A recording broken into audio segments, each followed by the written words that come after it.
नमस्कार, good morning, सुप्रभात। आपके साथ मैं हूं करुणा शंकर शर्मा और शुरुआत हम कर रहे हैं वॉर जोन की बड़ी खबर के साथ। क्रीमिया के अलुश्ता में विध्वंसक हमले हुए हैं। यूक्रेनी हमले के बाद कई धमाके सुने गए हैं। रूसी कब्जे वाले क्रीमिया में हुआ है हमला।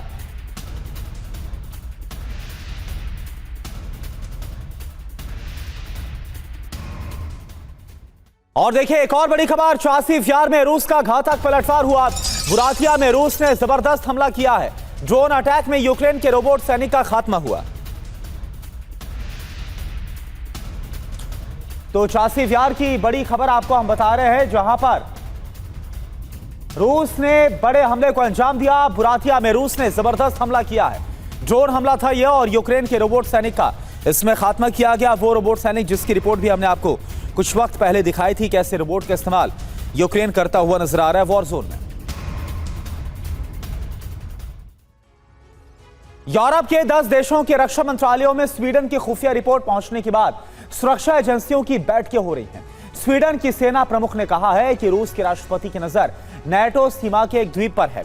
इस द्वीप पर कब्जा जमाने के लिए पुतिन ने परमाणु हथियारों की तैनाती कर दी है और कभी भी बाल्टिक सागर में रूसी सेना ऑपरेशन शुरू कर सकती है। 22 मई को ही रूस ने बाल्टिक सागर में अपनी समुद्री सीमाएं बदलने की घोषणा की थी और 23 मई को स्वीडन ने अलर्ट जारी किया है। पुतिन का बाल्टिक सागर प्लान क्या है, किस क्षेत्र पर रूसी सेना कब्जा कर सकती है और कैसे यूरोप के 10 देश परमाणु खतरे की आग में आ चुके हैं, इस आप रिपोर्ट में देखिए।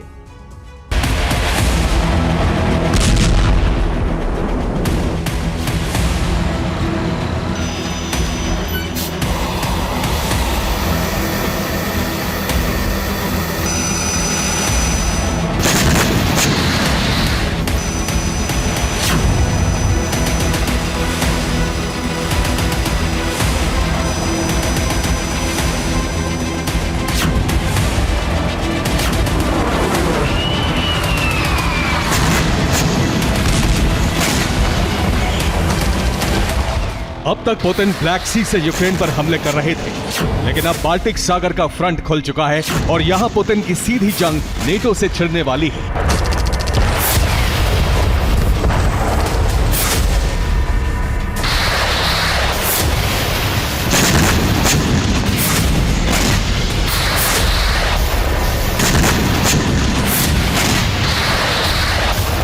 रूस की सेना जल्द ही बाल्टिक सागर में ऑपरेशन शुरू कर सकती है, क्योंकि पुतिन ने नेटो के विस्तारवाद को चुनौती देने का ऐलान कर दिया है।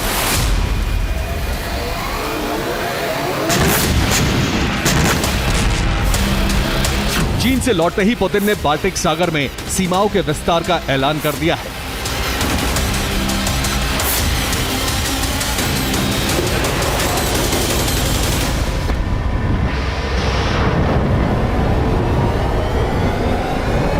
रूस की सरकार ने एक राज्यादेश जारी करके यह कहा है कि रूस बाल्टिक सागर में अपनी समुद्री सीमाओं में संशोधन कर रहा है। राज्यादेश के मुताबिक तीसरा देश रूस की आंतरिक समुद्री सीमा तय नहीं कर सकता। ये रूस का निजी अधिकार है।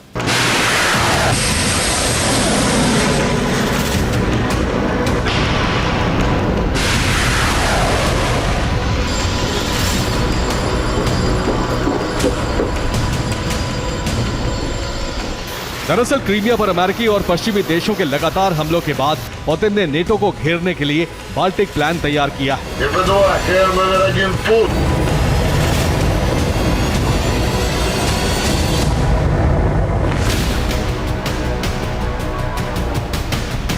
पुतिन के चीन दौरे के दौरान यूक्रेन ने अमेरिकी और पश्चिमी देशों के हथियारों से रूस के सेवेस्तोपोल नेवल डॉकयार्ड पर कई हमले किए।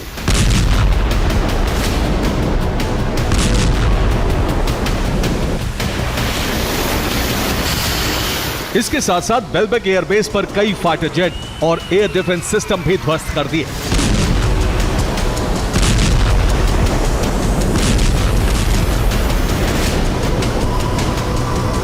क्रीमिया को बचाने के लिए और नेटो पर दबाव बनाने के लिए बाल्टिक सागर में सीमा विस्तार का ऐलान किया गया है और इस प्लान को कारगर करने के लिए पुतिन ने परमाणु तैयारी भी पूरी कर ली है।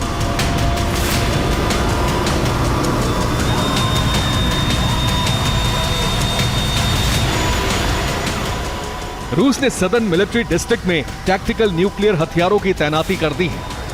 रूसी सेना ने शॉर्ट रेंज स्कंदर बैलिस्टिक मिसाइलों से कम शक्ति वाले परमाणु हथियारों की तैनाती और उनसे सटीक निशाना लगाने का अभ्यास शुरू कर दिया है।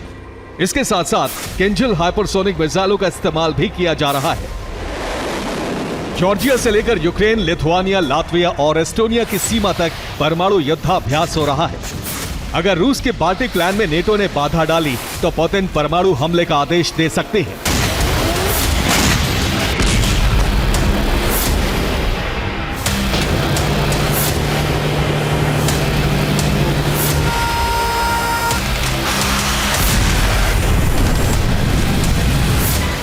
बाल्टिक सागर में सीमा विस्तार का आधार तैयार हो चुका है और बाल्टिक रूस का असली प्लान है स्वीडन का गॉटलैंड द्वीप।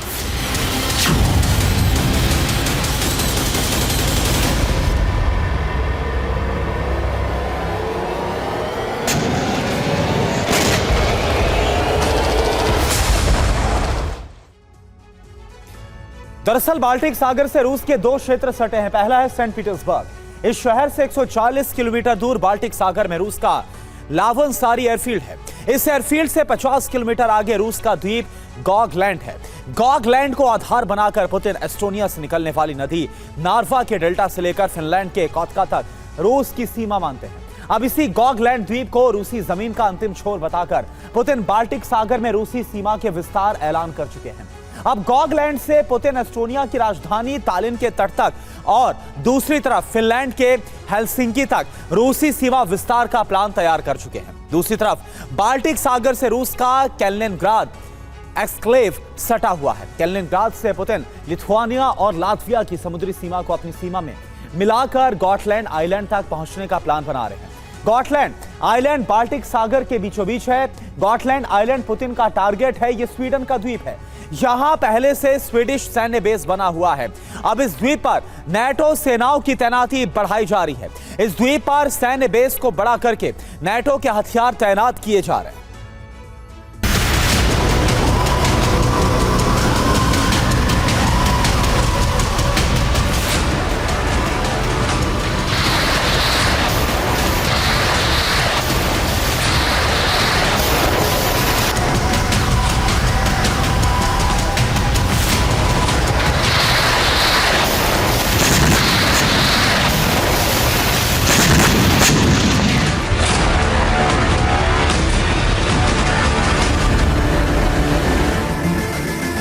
गॉटलैंड स्वीडन का सबसे बड़ा द्वीप है।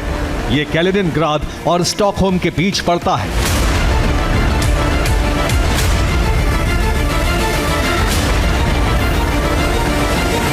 रूस के सीमा विस्तार का ऐलान करने के बाद स्वीडन के सेना प्रमुख ने कहा है पुतिन की निगाहें गॉटलैंड आइलैंड पर टिकी हैं। वो बाल्टिक सागर पर पूरा नियंत्रण चाहते हैं।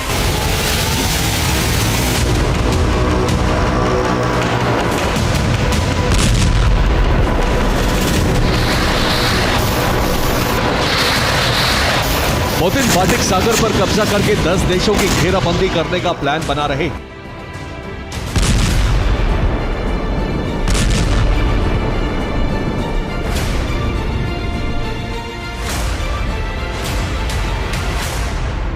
बाल्टिक सागर से 9 देश सटे हुए हैं। ये हैं Poland, Lithuania, Latvia, Estonia, Finland, Sweden, Norway, Denmark और जर्मनी। बाल्टिक पर कब्जा करके रूस इन देशों को घेरना चाहता है।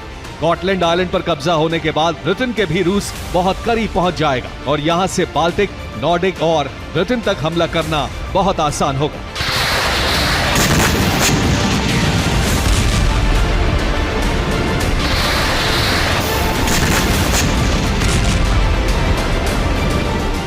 इसलिए पुतिन ने नेटो पर दबाव बढ़ाने के लिए न्यूक्लियर हथियारों की तैनाती की है और इसके साथ साथ बड़ी जंग की तैयारी भी कर ली है।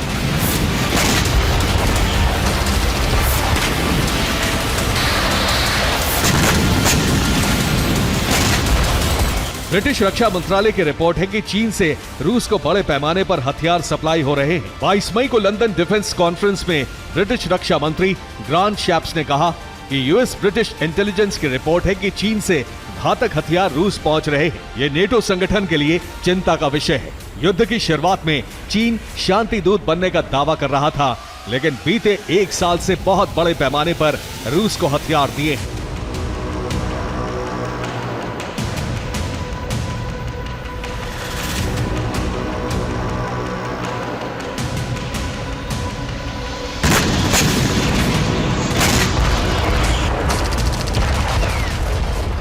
ब्रिटिश इंटेलिजेंस ने यह भी आशंका जताई है कि पुतिन यूक्रेन सहित आसपास के देशों पर टैक्टिकल न्यूक्लियर हमले कर सकते हैं।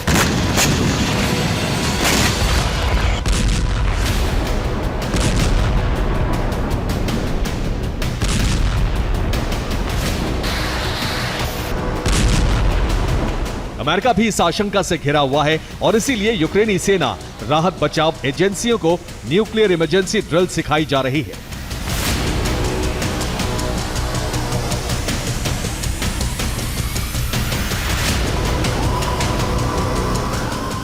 यूएस सेना और यूक्रेन के नेशनल न्यूक्लियर सिक्योरिटी एडमिनिस्ट्रेशन ने साझा कार्यक्रम चलाया है। राहत बचाव एजेंसियों को न्यूक्लियर इमरजेंसी के लिए तैयार किया जा रहा है।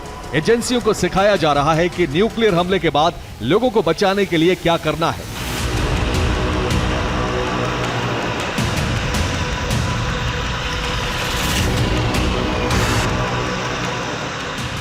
पुतिन ने मोल्दोवा की सीमा से एस्टोनिया तक और कैलिनिनग्राद से गॉटलैंड तक परमाणु जाल बिछा दिया है।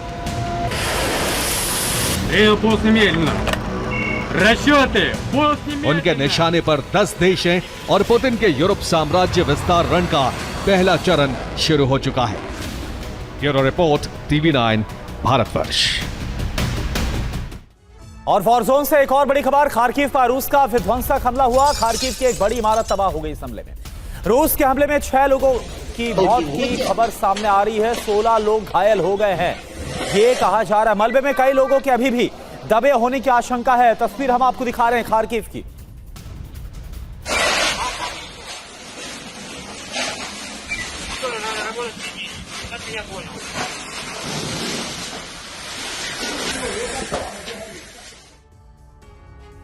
अब यूक्रेन अमेरिकी हथियारों से रूस की धरती पर हमला कर सकेगा। अमेरिका ने यूक्रेन को इस बात की आधिकारिक छूट दे दी है। अमेरिका की इस अनुमति के साथ ही युद्ध के मैदान में विनाश का नया तूफान आ गया है। अमेरिकी फैसले से भड़का रूस यूक्रेन के अस्तित्व मिटाने पर आमादा हो गया। तो अमेरिकी फैसले से खुश यूक्रेन ने रूस की धरती पर विध्वंसक पलटवार करना शुरू कर दिया है। सवाल यही है कि क्या अमेरिका का यह फैसला तीसरे विश्व युद्ध की वजह बनेगा?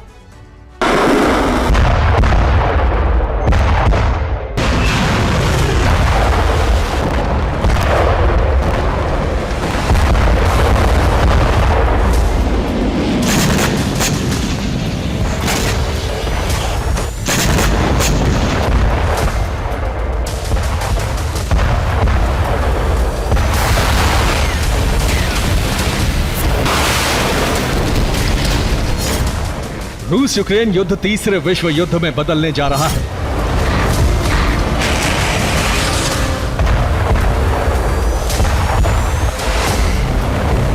नेटो के हथियार से रूस की धरती पर हमला होगा तो परमाणु जलजला आ जाएगा।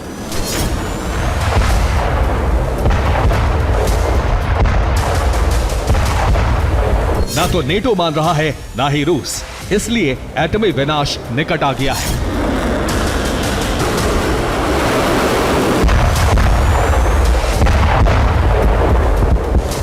अमेरिका ने जो कुछ किया है वो तीसरे विश्व युद्ध का सबसे बड़ा कारण बनने जा रहा है।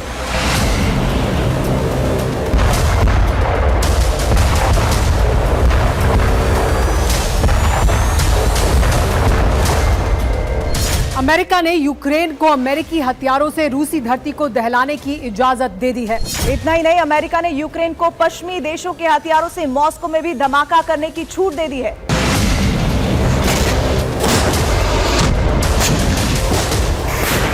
यूक्रेन ने अमेरिका से नेटो के हथियारों से रूसी धरती पर हमले की अनुमति मांगी थी। अब अमेरिकी विदेश मंत्री एंटनी ब्लिंकन ने इसकी इजाजत दे दी है।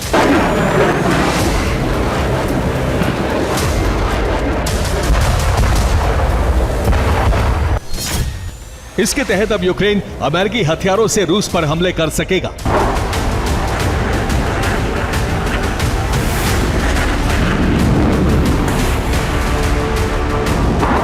एंटनी ब्लिंकन ने यूक्रेन को अमेरिकी हथियारों से रूसी धरती को दहलाने की अनुमति दी तो उनके समर्थन में अमेरिकी प्रतिनिधि सभा के स्पीकर माइक जॉनसन भी खड़े हो गए। माइक जॉनसन ने कैमरे के सामने आकर कहा कि इसकी बहुत सख्त जरूरत थी। I think we need to allow Ukraine to prosecute the war and the way they see fit. They have They need to be able to fight back.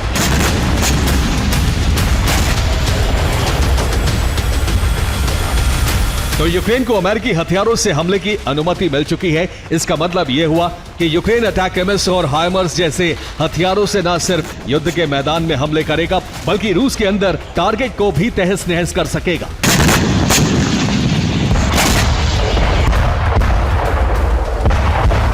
Denmark अगले महीने यूक्रेन को F-16 देने जा रहा है।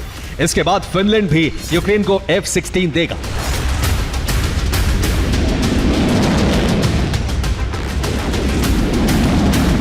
और फिर रूस के अंदर शुरू हो जाएगा यूक्रेन का F-16 प्रतिघात।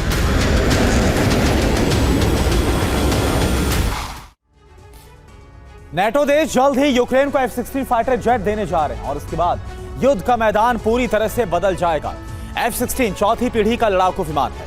इसकी स्पीड 2165 किलोमीटर प्रति घंटा है। इसकी रेंज है 2265 किलोमीटर, यानी ये एक बार में 2265 किलोमीटर तक उड़ान भरकर हमला कर सकता है। सोर्सेस के मुताबिक यूक्रेन को F-16 की डिलीवरी होने से पहले ही अमेरिका यूक्रेन को एमराम मिसाइलों की खेप दे देगा। एमराम मिसाइल F-16 से फायर होती है और इसके बाद यूक्रेन F-16 से एमराम मिसाइलें फायर करके रूसी धरती को दहला सकेगा। इस मिसाइल की रेंज है 200 किलोमीटर। यह 4940 किलोमीटर की रफ्तार से हमला करती है, इसलिए इसे इंटरसेप्ट कर पाना काफी ज्यादा मुश्किल होता है।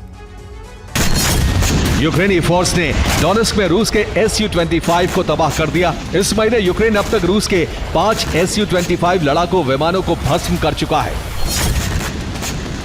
लोहांस्क में यूक्रेन ने स्कैल्प मिसाइल से हमला किया। हमले में रूसी सेना का कमांडर गंभीर रूप से घायल हो गया। डोनेस्क में ही यूक्रेन ने अटैकम्स मिसाइल से हमला किया। मिसाइल ने रूस के S-300 को तहस नहस कर दिया। चासिव यार में यूक्रेन ने एंटी टैंक माइन लगाकर रूस के सैन्य वाहन को उड़ा दिया। ज़ेपोरिजिया में न्यूक्लियर पावर प्लांट के पास ड्रोन से कई धमाके हुए। यूक्रेन के टारगेट पर रूसी सेना का बेस था।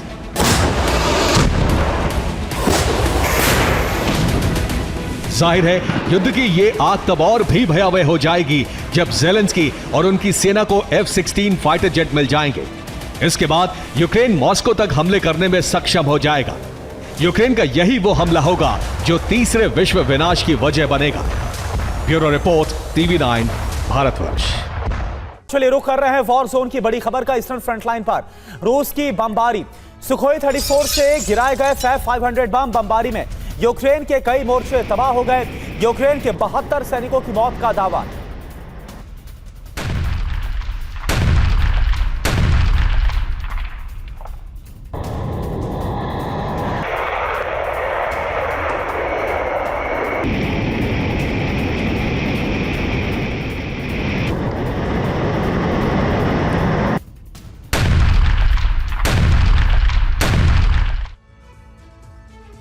और इस बीच अगर बात की जाए मिडिल ईस्ट की, तो ईरानी प्रॉक्सी तैयार है। कभी भी किसी भी वक्त इजराइल पर बड़ा हमला हो सकता है, क्योंकि ईरान के राष्ट्रपति की मौत को ईरानी प्रॉक्सी गुट हादसा मानने को तैयार है ही नहीं, बल्कि वो मौत को मोसाद का षड्यंत्र मानकर चल रहे हैं। अब अरब में हालात इतने खौफनाक हो चुके हैं कि ईरान में मातम है। कई देशों के प्रतिनिधि रईसी की शोक सभा में शामिल होने तेहरान पहुंचे हुए हैं। कल रईसी का अंतिम संस्कार है और उसके बाद क्या होगा इसको लेकर कई तरह की शंकाएं जाहिर की जा रही, क्योंकि तेहरान में एक सीक्रेट मीटिंग में ब्लूप्रिंट बनाया गया जिसका अप्रूवल क्रेमलिन से मिल चुका है।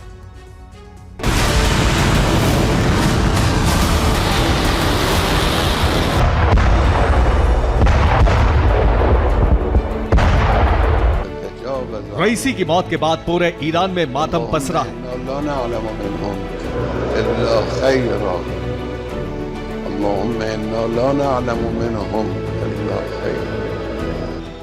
अंतिम यात्रा में हजारों लोग इकट्ठा हुए।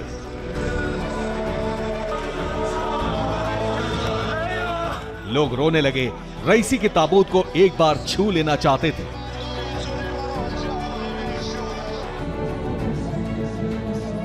अलग अलग शहरों में शोक सभाएं रखी गई, लेकिन तेहरान में जब रईसी का जनाजा निकला तो पूरा शहर गमगीन हो गया। ईरान के सर्वोच्च लीडर खामनेई ने शोक संदेश पढ़ा।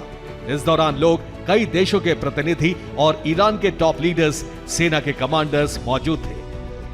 कल यानी जुमे के दिन इब्राहिम रईसी को दफनाया जाएगा, जहां तेहरान से उनका पार्थिव शरीर दक्षिण खुरासान प्रांत भेजा जाएगा। रईसी को दफनाने के लिए दक्षिण खुरासान का प्रांत इसलिए चुना गया क्योंकि वो इसी इलाके से थे और यहीं का प्रतिनिधित्व करते थे। इब्राहिम रईसी के शव को मगरिब की नमाज से पहले उनके मुल्ला और मुक्तबा आगा अली बिन मूसा बिन अल रजा के बगल में दफनाया जाएगा। रईसी की मौत को लेकर कई तरह की थ्योरी आ रही है, जिसमें ईरानी प्रॉक्सी इसे हादसा मानने को तैयार नहीं है।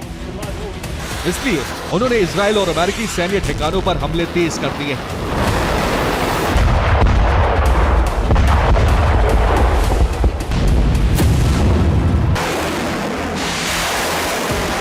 होती तमतमाया हुआ है, उसने लाल सागर में तबाही मचाई हुई है। एक अमेरिकी युद्धपोत को निशाना बनाया।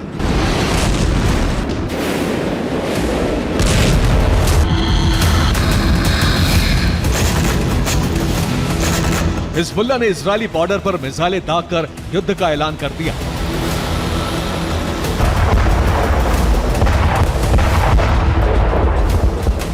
भूमध्य सागर से ईरानी प्रॉक्सी ने इजराइल के पोर्ट को निशाना बनाया है।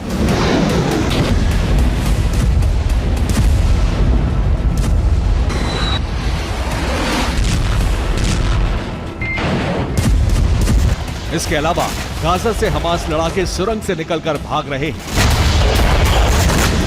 बात यही खत्म नहीं होती, तबाही का यह सिलसिला इराक और सीरिया में भी जारी है।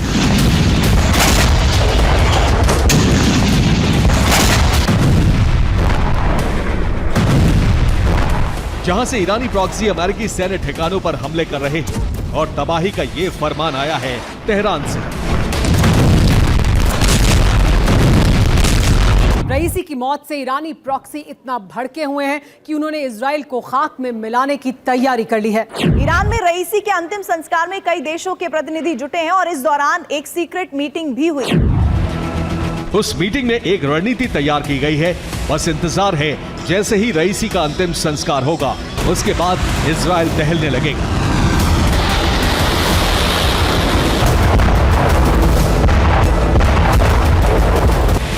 उस मीटिंग में ईरान के कई टॉप कमांडर शामिल हुए। इसके अलावा हमास लीडर इस्माइल हानिया, IRGC कमांडर हुसैन सलामी और हिजबुल्लाह का डिप्टी चीफ नईम कासिम भी मौजूद थे। खास बात यह कि इस मीटिंग की ब्रीफिंग मॉस्को को दी गई, जिसके बाद एक ब्लूप्रिंट तैयार हुआ और उसमें तय हुआ कि इजराइल पर हमला कैसे और कब किया जाएगा।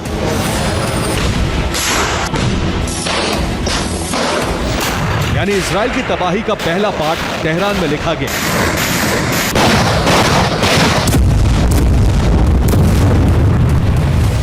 तो दूसरा पार्ट मॉस्को में तैयार किया गया। इसका सीधा मतलब है ईरान और रूस मिलकर अरब में एक नए युद्ध की रूपरेखा तैयार कर चुके हैं।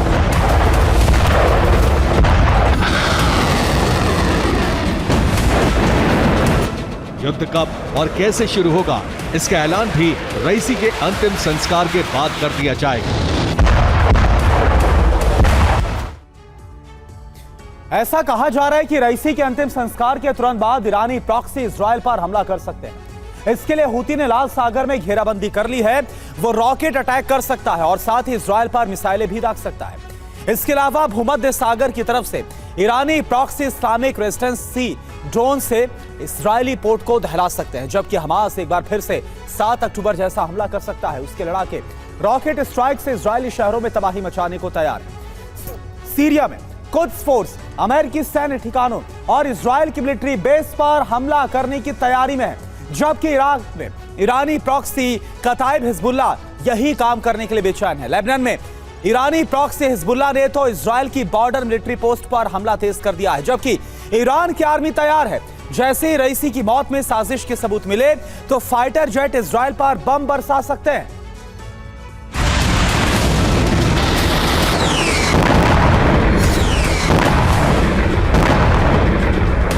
अब ईरानी प्रॉक्सी को हथियार तेजी से पहुंचाए जाएंगे, जिससे हमले रुक नहीं पाएंगे।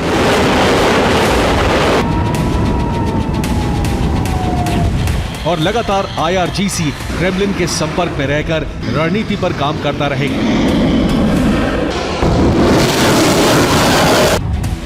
रईसी की अंतिम यात्रा में शामिल होने कई इस्लामिक देशों के प्रतिनिधि पहुंचे, जिससे ये साफ हो गया कि ईरान के साथ कितने देश हैं। ईरान पहुंचने वालों में पाकिस्तान के प्रधानमंत्री शहबाज शरीफ, रूस की स्टेट ड्यूमा के चेयरमैन वोलोदिन, तालिबान के विदेश मंत्री आमिर खान मुताकी। इसके अलावा कई और देशों के प्रतिनिधि भी पहुंचे थे। जबकि इस बीच बहरीन के किंग मॉस्को पहुंचे, जहां पुतिन से अरब के समीकरण पर चर्चा की। बहरीन का रूस की तरफ झुकाव बताता है कि हालात काफी खौफनाक होने वाले हैं, क्योंकि अभी तक बहरीन अमेरिका का तालमेल काफी अच्छा रहा है। यहां तक कि बहरीन में ही रेड सी टास्क फोर्स का हेडक्वार्टर है। तो क्या बहरीन ये भांप चुका है कि मिडिल ईस्ट में समीकरण अब बदलने वाले हैं? दूसरी ओर रईसी प्लेन क्रैश की इन्वेस्टिगेशन सामने आ रही है। रिपोर्ट रईसी के काफिले में शामिल 2 हेलीकॉप्टरों में मौजूद अधिकारियों ने दी है। उनके मुताबिक खराब मौसम की कोई जानकारी पहले से नहीं थी। आधे घंटे की उड़ान के बाद बादलों का एक छोटा सा टुकड़ा देखा गया था, लेकिन कोई कोहरा नहीं था। करीब 45 मिनट की उड़ान के बाद रईसी के हेलीकॉप्टर पायलट ने यह जानकारी दी थी। पायलट ने बाकी 2 हेलीकॉप्टरों को ऊंचाई हासिल करने और बादलों के ऊपर चलते रहने के निर्देश दिए थे। रईसी के हेलीकॉप्टर गायब होने से ठीक 2 सेकंड पहले अलर्ट दिया था। जब रईसी का हेलीकॉप्टर गायब हो गया तो बाकी 2 हेलीकॉप्टर ने पूरे इलाके के कई बार चक्कर लगाए, संपर्क करने का प्रयास किया, जिसमें तबरीज के इमाम आले हाशिम से कुछ सेकंड बात हुई थी, जिसमें वो सिर्फ इतना बोल पाए कि उनकी तबीयत ठीक नहीं है। इसके बाद संपर्क नहीं हो पाया और रईसी की मौत की खबर सामने आई। अब इस थ्योरी में ना तो हादसा समझ आ रहा है, ना ही षड्यंत्र।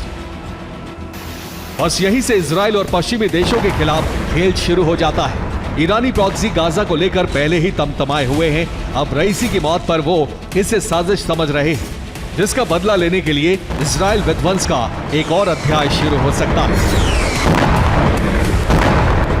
Bureau report, TV9 Bharat. इस बीच एक और बड़ी खबर, वॉर जोन से खरसों में यूक्रेन के ड्रोन हमले नाकाम हुए हैं। रूस ने स्ट्रेला मिसाइल से ड्रोन गिराए हैं। रूस का यूक्रेन के 12 ड्रोन गिराने का दावा।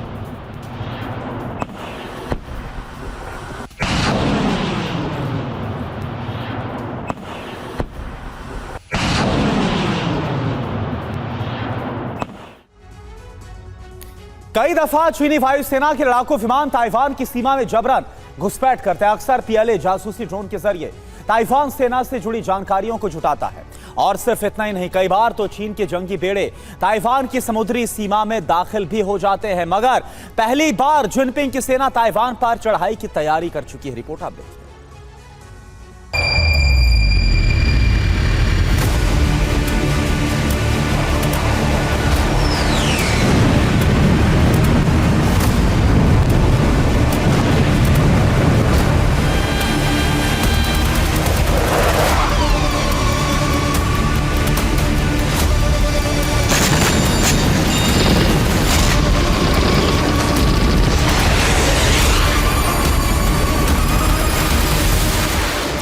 महायुद्ध की मुनादी हो चुकी है।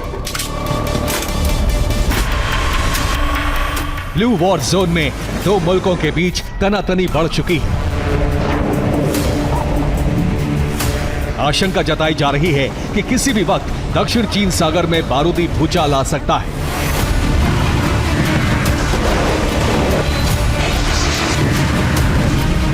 बम, गोला बारूद और मिसाइलों से नीला समंदर थर्रा सकता है।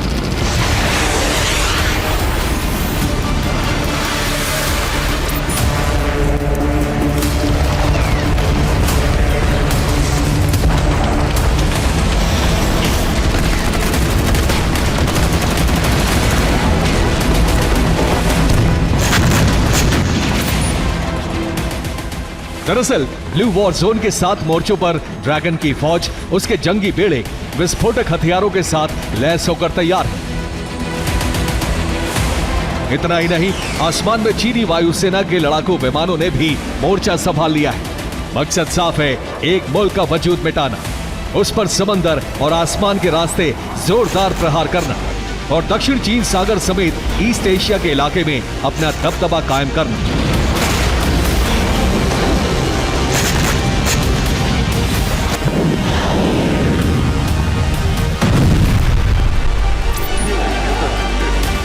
洋一不怕苦。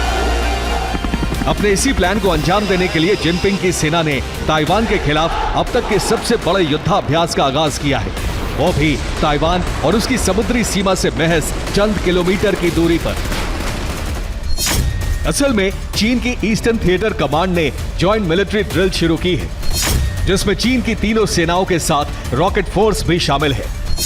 पीएलए ने वॉर एक्सरसाइज को स्वॉर्ड 2024A नाम दिया है।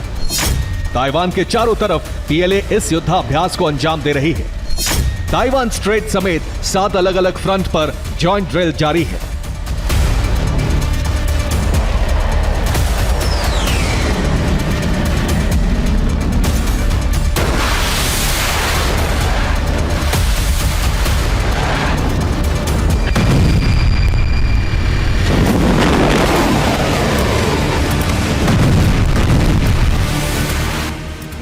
नीले समंदर में बरसता ये गोला बारूद ड्रैगन की बारूदी साजिश का नया चैप्टर है।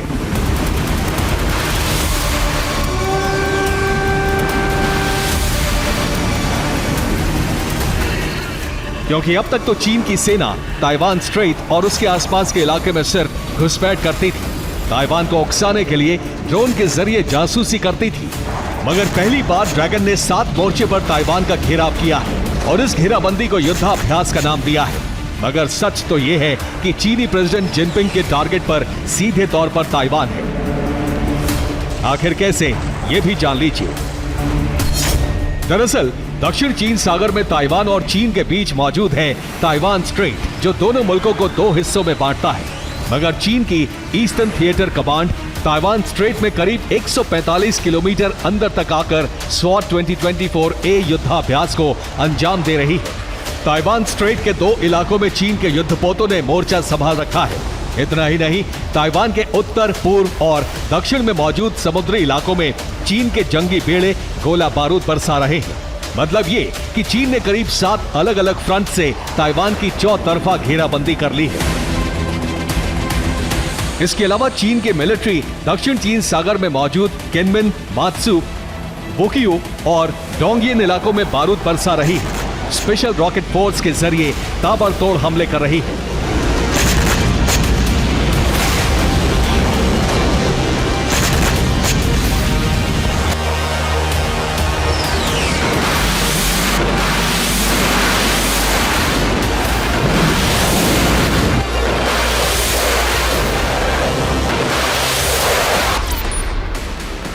कुछ मीडिया रिपोर्ट्स में यह दावा किया जा रहा है कि ताइवान की चौतरफा घेरेबंदी 7 अलग अलग फ्रंट पर वॉर एक्सरसाइज ड्रैगन सेना का महज दिखावा है। असल में चीनी सेना इस युद्धाभ्यास के जरिए अपने विनाशक हथियारों की नुमाइश नहीं, बल्कि ताइवान पर कब्जे की तैयारी कर रही है और यह आशंका खुद ताइवान भी जता रहा है। दरअसल चीन के मिलिट्री ड्रिल को लेकर ताइवानी डिफेंस ने जो जानकारी दी है, उसके मुताबिक चीनी वायुसेना के 45 लड़ाकू विमान ड्रिल में शामिल है, जिसमें से 28 विमानों ने ताइवान की सीमा में घुसपैठ की। चीनी नौसेना के 15 युद्धपोतों ने ताइवान को घेर रखा है। वहीं कोस्ट गार्ड के 16 जहाज ताइवान सीमा पर मौजूद हैं।